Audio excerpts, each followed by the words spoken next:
Assalamualaikum warahmatullahi wabarakatuh. Kenalkan saya Safira Zulka Ashifa, NIM 2410 951025 dari kelompok 6 Praktikum Sistem Kendali 2026.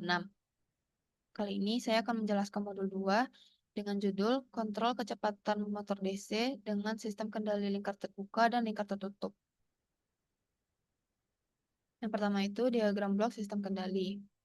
Diagram blok sistem kendali adalah diagram blok yang menggambarkan tahapan pengendalian pada suatu sistem kendali. Diagram blok sistem kendali terdiri atas yang pertama itu garis sinyal, merupakan garis panah yang menggambarkan arah aliran sinyal dalam sistem kendali dan menghubungkan antar komponen.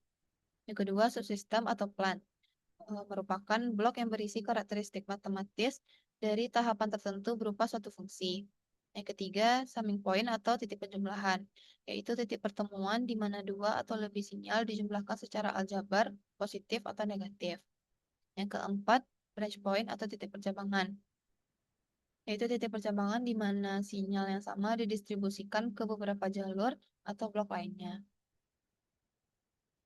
Berikut adalah gambar diagram blok sistem kendali. Diagram blok sistem kendali ini dimulai ketika sinyal masukan atau referensi RS masuk ke summing point. Pada titik ini, sinyal masukan dibandingkan dengan sinyal umpan balik BS yang berasal dari keluaran sistem. Karena feedback bertanda negatif, maka terjadi pengurangan sehingga dihasilkan sinyal error ES dengan persamaan ES sama dengan RS dikurang BS. Sinyal error ini kemudian masuk ke subsistem utama GS, itu diproses menjadi sinyal keluaran CS. Setelah keluaran dihasilkan, sinyal tersebut bercabang pada branch point, di mana satu jalur menjadi keluaran akhir sistem dan jalur lainnya masuk ke blok feedback HS. Pada blok sinyal keluaran diolah menjadi sinyal umpan balik BS yang kemudian dikirim kembali ke summing point untuk dibandingkan lagi dengan input awal. Proses ini berlangsung terus-menerus sehingga sistem dapat mengurangi error dan membuat keluaran semakin mendekati nilai yang diinginkan. Selanjutnya, hubungan dan modifikasi diagram blok. Hubungan diagram blok yang pertama itu ada hubungan seri. Pada hubungan seri, keluaran dari blok pertama menjadi masukan bagi blok berikutnya, sehingga sinyal diproses secara berurutan. Pada diagram, sinyal masukan X1S masuk ke blok G1S dan menghasilkan keluaran X2S dengan persamaan X2S sama dengan X1S dikali G1S. Selanjutnya, sinyal X2S menjadi masukan untuk blok G2S, sehingga diperoleh keluaran akhir X3S dengan persamaan X3S sama dengan X2S dikali G2S. Dengan mensubstitusikan persamaan pertama ke persamaan kedua, diperoleh hubungan keseluruhan sistem seri, yaitu X3S sama dengan X1S dikali G1S dikali G2S. Dari hubungan tersebut dapat disimpulkan bahwa fungsi transfer total pada hubungan seri diperoleh dengan cara mengalihkan semua fungsi transfer blok yang tersusun secara berurutan. Yang kedua ada hubungan paralel.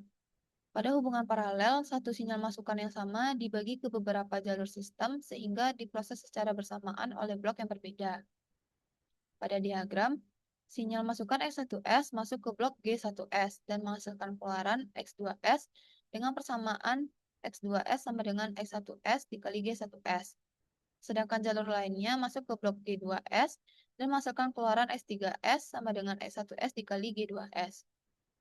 Kedua sinyal keluaran tersebut kemudian bertemu pada titik penjumlahan atau summing point. Karena pada diagram salah satu sinyal bertanda negatif, maka keluaran akhirnya adalah X4S sama dengan X2S dikurang X3S.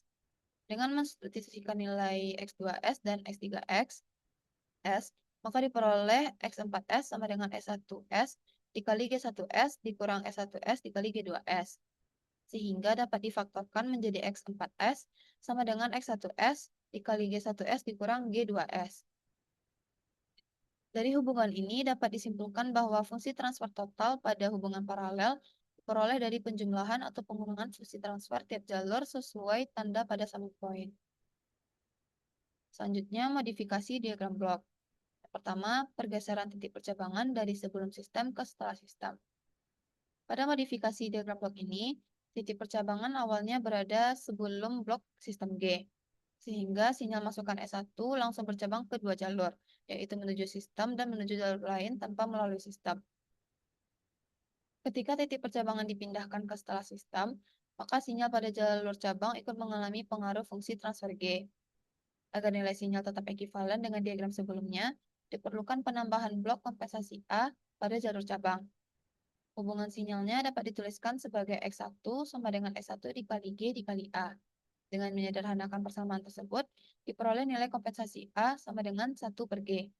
Jadi, jika titik percabangan dipindahkan dari sebelum sistem ke setelah sistem, maka pada jalur cabang harus ditambahkan blok dengan fungsi transfer kebalikan dari sistem, agar diagram tetap memiliki karakteristik yang sama. Yang kedua, pergeseran titik percabangan dari setelah sistem ke sebelum sistem. Pada modifikasi ini, titik percabangan awalnya berada setelah blok sistem G, sehingga semua sinyal yang bercabang telah dipengaruhi oleh fungsi transfer sistem. Ketika titik percabangan dipindahkan ke sebelum sistem, sinyal pada jalur cabang belum melewati sistem sehingga perlu ditambahkan blok kompensasi A agar keluaran tetap sama seperti diagram semula. Hubungan sinyal pada modifikasi ini dapat dituliskan sebagai X1 dikali A sama dengan X1 dikali G. Dengan menyederhanakan persamaan tersebut, diperoleh bahwa nilai kompensasi harus sama dengan fungsi transfer sistem, yaitu A sama dengan G.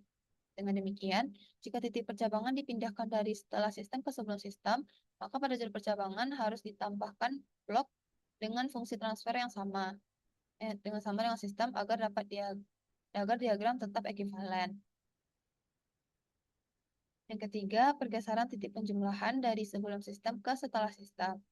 Pada modifikasi diagram blok ini, titik penjumlahan awalnya berada sebelum blok sistem G, sehingga sinyal masukan S1 dan sinyal X2 dijumlahkan atau dikurangkan terlebih dahulu sebelum melewati sistem. Keluaran sistem dapat dituliskan sebagai X3 sama dengan X1 dikurang X2 dikali G. Jika persamaan tersebut dijabarkan, maka diperoleh X3 sama dengan X1 dikali G dikurang X2 dikali G.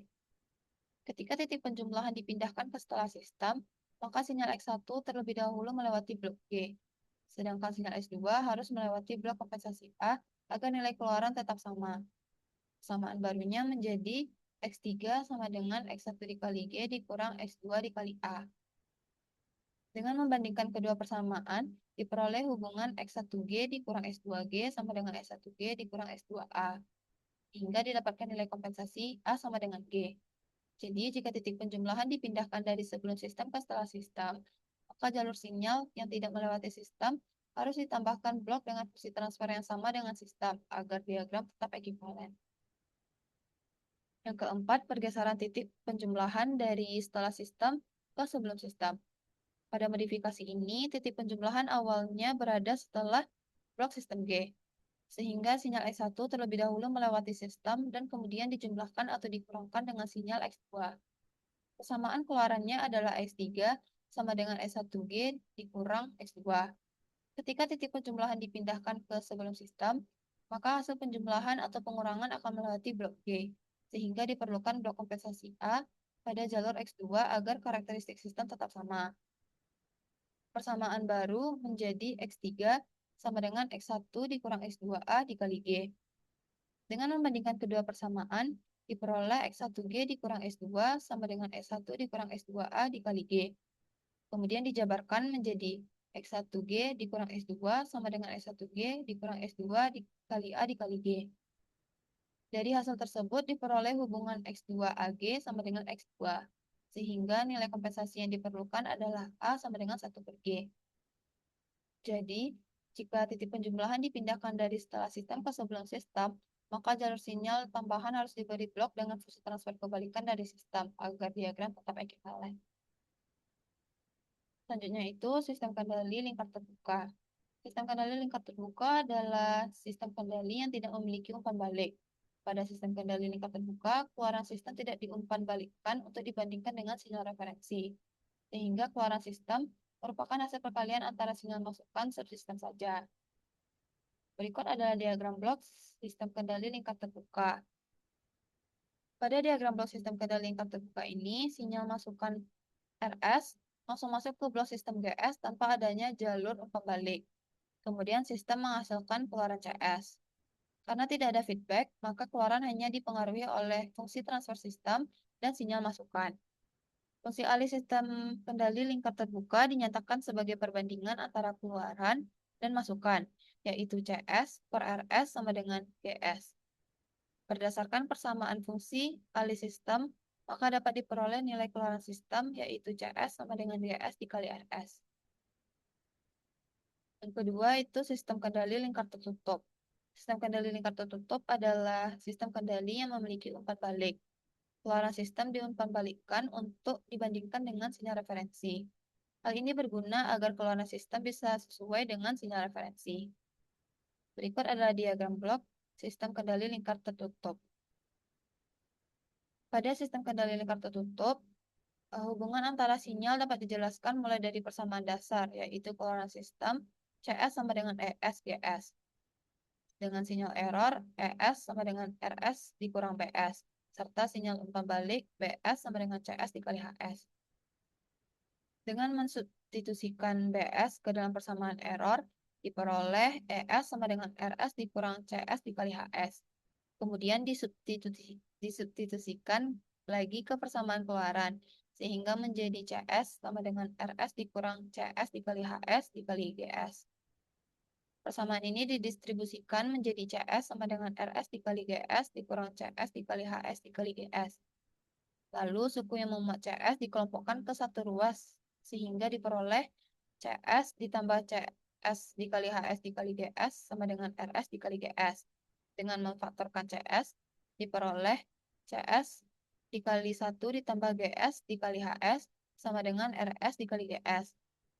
Dan akhirnya, didapatkan fungsi alih sistem kendali lingkar tertutup, yaitu CS per RS sama dengan GS per 1 ditambah GS dikali HS. Berdasarkan persamaan fungsi alih sistem, maka dapat diperoleh nilai keluaran sistem, yaitu CS sama dengan GS per 1 ditambah GS dikali HS dikali RS, yang menunjukkan bahwa keluaran dipengaruhi oleh fungsi alih maju dan umpan balik sistem. Nah, berikut adalah perbandingan sistem kendali lingkar terbuka dan lingkar tertutup. Perbedaan antara sistem kendali lingkar terbuka dan tertutup dapat dilihat dari beberapa aspek utama. Pada sistem lingkar terbuka, kinerja cenderung kurang stabil dan kurang teliti karena tidak adanya umpan balik yang mengoreksi kesalahan. Namun sistem ini lebih mudah dibuat dan biaya pembuatannya relatif murah.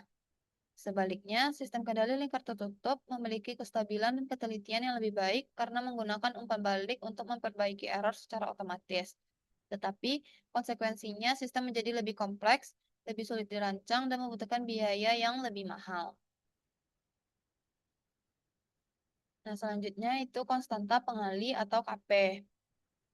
Konstanta pengali atau KP merupakan suatu nilai yang digunakan untuk memperkuat sinyal masukan sebelum diteruskan ke plan atau subsistem dalam suatu sistem kendali, sehingga besarnya respon sistem dapat diatur sesuai kebutuhan. Pertama, diagram blok sistem kendali lingkar terbuka dengan konstanta pengali. Pada sistem kendali lingkar terbuka, konstanta pengali KP ditempatkan sebelum plan GS tanpa adanya umpan balik, sehingga sinyal referensi RS diperkuat terlebih dahulu, kemudian diproses oleh sistem untuk menghasilkan keluaran CS. Hubungan antara input dan output sistem dinyatakan melalui fungsi alih CS per RS sama dengan KP dikali GS, yang menunjukkan bahwa keluaran sistem merupakan hasil penguatan sinyal input yang langsung dipengaruhi oleh karakteristik plan. Masukan sebelum diteruskan ke plan atau subsistem adalah dalam suatu sistem kendali, sehingga besarnya respon sistem dapat diatur sesuai kebutuhan. Selanjutnya, diagram blok sistem kendali lingkar tertutup dengan konstanta pengali. Pada sistem kendali lingkar tertutup, konstanta pengali KP juga digunakan untuk memperkuat sinyal error sebelum masuk ke plan GS. Namun, sistem dilengkapi dengan umpan balik HS yang berfungsi mengoreksi kesalahan antara input dan output.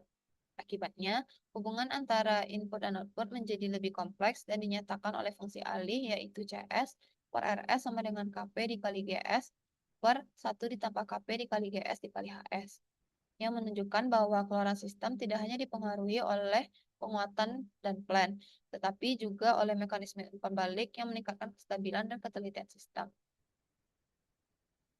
Selanjutnya yaitu pengendali proporsional integral derivatif atau PID.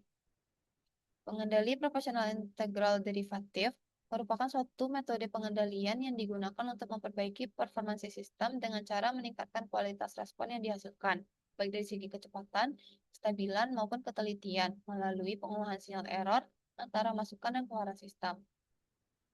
Tipe-tipe pengendali PID yang pertama itu pengendali proporsional.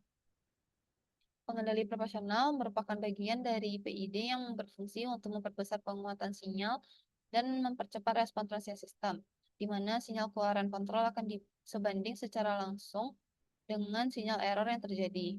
Hubungan ini dinyatakan dalam domain waktu sebagai UT sama dengan KP dikali ET, sedangkan dalam domain Laplace dinyatakan sebagai US per ES sama dengan KP, yang menunjukkan bahwa penguatan sistem bergantung pada nilai konstanta proporsional KP. Pengaruh pengendali P yaitu nilai konstanta proporsional KP sangat mempengaruhi karakteristik respons sistem, di mana jika KP diperkecil, maka respons sistem menjadi lebih lambat dan waktu naik atau rise time menjadi semakin lama. Sedangkan jika KP diperbesar, maka respons sistem menjadi lebih cepat dan rise time menjadi semakin singkat. Namun, jika nilai KP terlalu besar, sistem dapat menjadi tidak stabil dan menimbulkan overshoot serta osilasi yang signifikan. Sehingga pemilihan nilai KP harus tepat karena meskipun dapat mengurangi steady state error, konstanta ini tidak dapat menghilangkannya sepenuhnya. Selanjutnya itu yang kedua pengendali integral.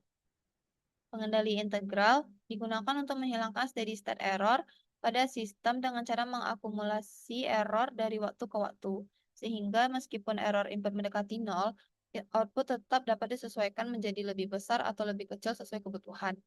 Secara matematis dalam domain waktu, hubungan antara sinyal kontrol dan error dinyatakan sebagai DUT sama dengan DUT per DT sama dengan KI dikali ET.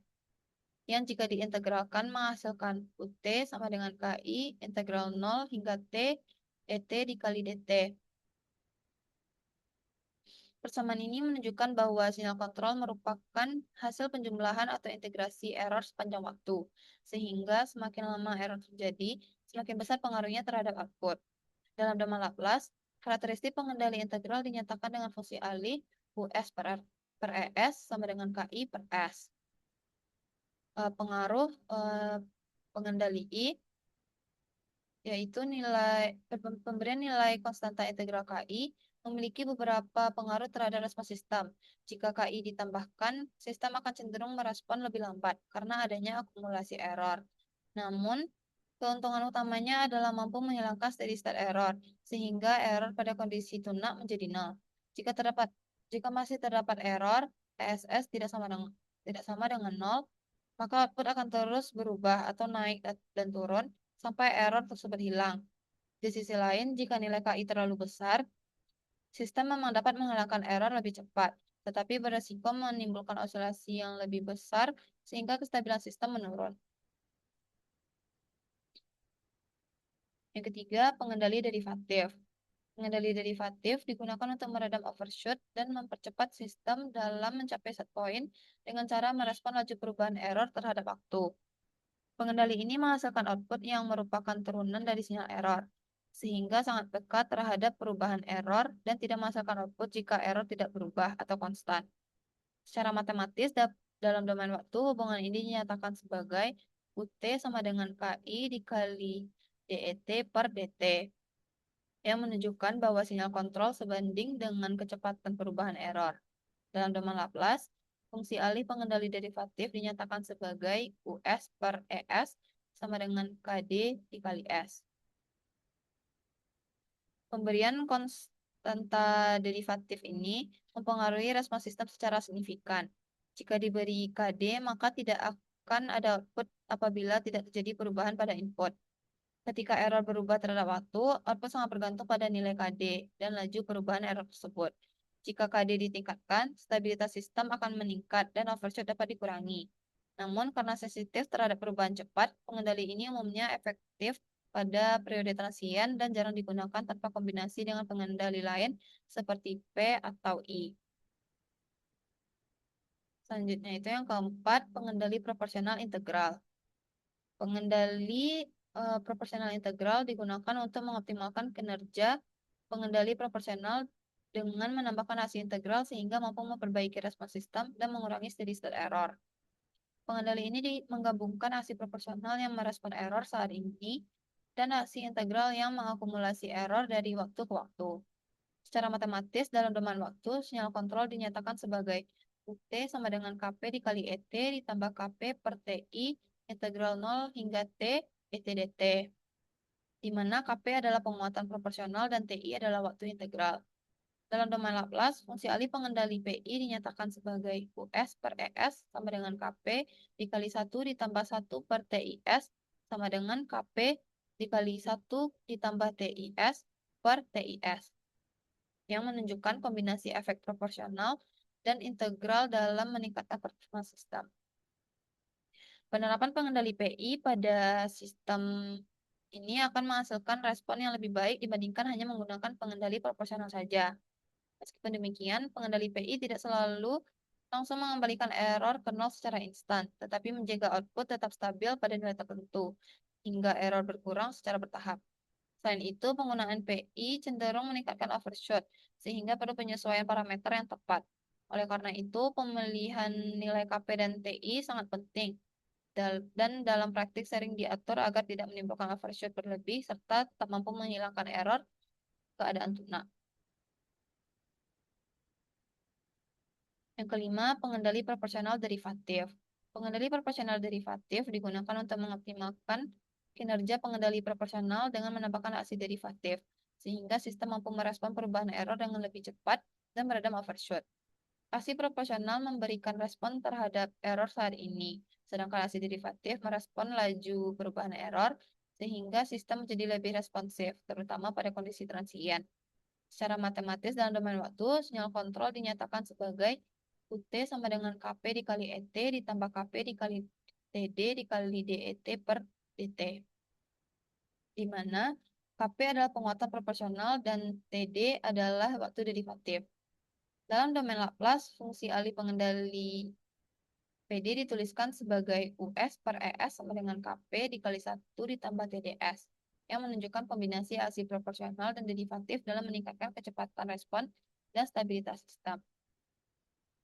Penerapan pengendali PD pada sistem akan membuat respon menjadi sangat cepat dan efektif, terutama saat terjadi perubahan error. Pengendali ini bekerja hanya ketika terdapat perubahan pada error, sehingga tidak memberikan kontribusi jika error konstan. Selain itu, penggunaan PD dapat mengurangi overshoot dan meningkatkan stabilitas sistem. Dalam praktiknya, pemilihan parameter biasanya diatur dengan KP besar dari KD, agar sistem dapat merespon lebih cepat sekaligus tetap mampu meredam overshoot dengan baik. Yang keenam, pengendali proporsional integral derivatif. Pengendali proporsional integral derivatif merupakan gabungan dari aksi proporsional, integral, dan derivatif yang digunakan untuk meningkatkan kinerja sistem, di mana aksi proporsional merespon error saat ini, aksi integral menghilangkan steady state error, dan aksi derivatif meredam overshoot, serta meningkatkan kestabilan. Secara matematis, dalam domain waktu, sinyal kontrol dinyatakan sebagai UT sama dengan KP dikali ET ditambah KP per TI integral 0 hingga T ET dt ditambah KP dikali TD DET per dt. Dengan KP sebagai penguatan proporsional, TI sebagai waktu integral, dan TD sebagai waktu derivatif. Dalam domain Laplace, fungsi alihnya dituliskan sebagai US per ES sama dengan KP dikali 1 ditambah TIS ditambah TI TDS kuadrat per TIS, yang menunjukkan bahwa ketiga aksi tersebut bekerja secara bersamaan untuk menghasilkan respons sistem yang lebih cepat, stabil, dan akurat. Penerapan pengendali PID pada sistem memberikan peningkatan performa yang signifikan, di mana respon transien menjadi lebih baik, steady state error atau ESS dapat dihilangkan, dan overshoot menjadi lebih rendah. Dengan penyetelan parameter yang tepat, pengendali PID mampu menghasilkan sistem yang cepat, stabil, dan akurat.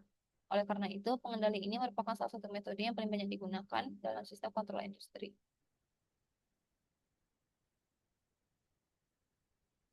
Nah, selanjutnya itu rangkuman pengaruh pengendali PID terhadap respons sistem. Eh, dengan pengendali profesional, yaitu menurunkan rise time, meningkatkan overshoot, memberi perubahan kecil pada setting time, dan menurunkan atau mengurangi steady state error. Pada pengendali integral, yaitu menurunkan rise time, meningkatkan overshoot, meningkatkan settling time, dan mengeliminasi steady state error. Pada pengendali derivatif, memberi perubahan kecil pada rise time, menurunkan overshoot, menurunkan settling time, dan memberi perubahan kecil pada steady state error. Selanjutnya itu parameter tangkapan peralihan. Yang pertama ada time constant atau TC.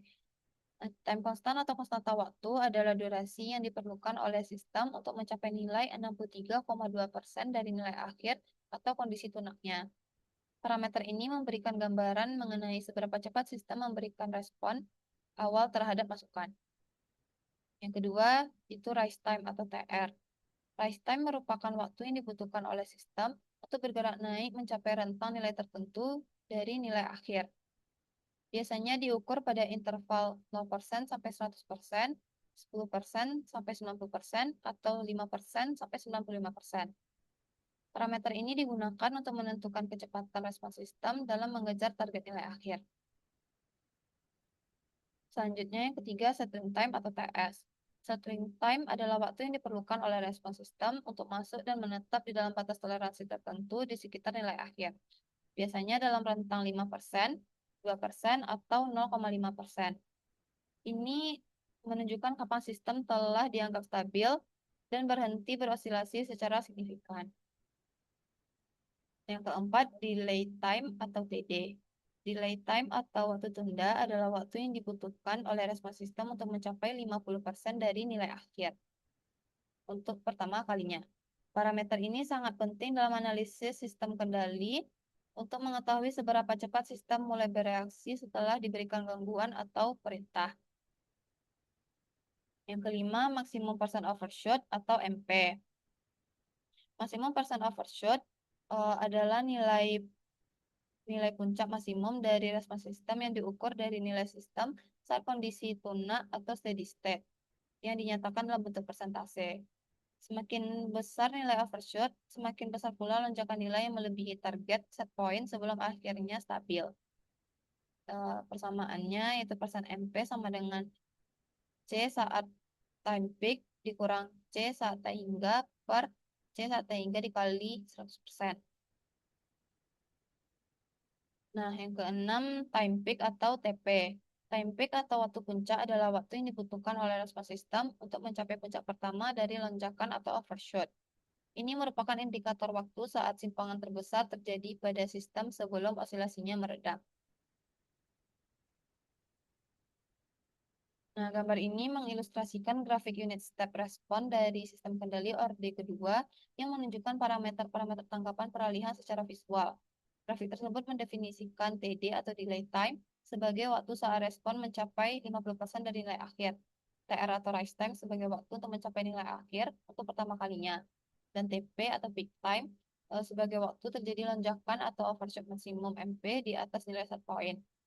Selain itu, terdapat TS atau settling time yang menunjukkan titik waktu di mana respons sistem stabil dan menetap di dalam rentang allowable tolerance atau toleransi diizinkan yang biasanya ditentukan sebesar 2% atau 5% dari nilai akhir.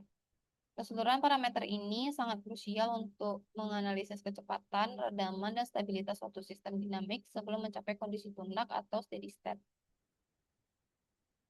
Selanjutnya, metode penalaan atau tuning PID. Yang pertama ada metode trial and error. Metode ini digunakan melalui pengujian nilai parameter PID secara berulang-ulang untuk mengamati pengaruhnya terhadap respons sistem, lalu menyesuaikannya berdasarkan hasil pengamatan tersebut. Yang kedua, metode Ziegler-Nichols, yaitu metode yang dimana metode ini melibatkan eksperimen dengan asumsi bahwa model atau plan sistem belum diketahui untuk melihat bagaimana parameter tersebut memengaruhi respon. Kemudian dilakukan penyesuaian berdasarkan data yang diamati. Yang ketiga, metode Cohen-Kuhn, yaitu metode yang dimana memiliki prinsip yang mirip dengan Ziegler-Nichols, namun dirancang untuk memberikan waktu naik atau rise time yang lebih cepat pada respons sistem. Metode ini sangat berguna untuk sistem dengan waktu tunda atau delay time yang signifikan relatif terhadap konstanta waktu sistem. Sekian dari saya. Assalamualaikum warahmatullahi wabarakatuh.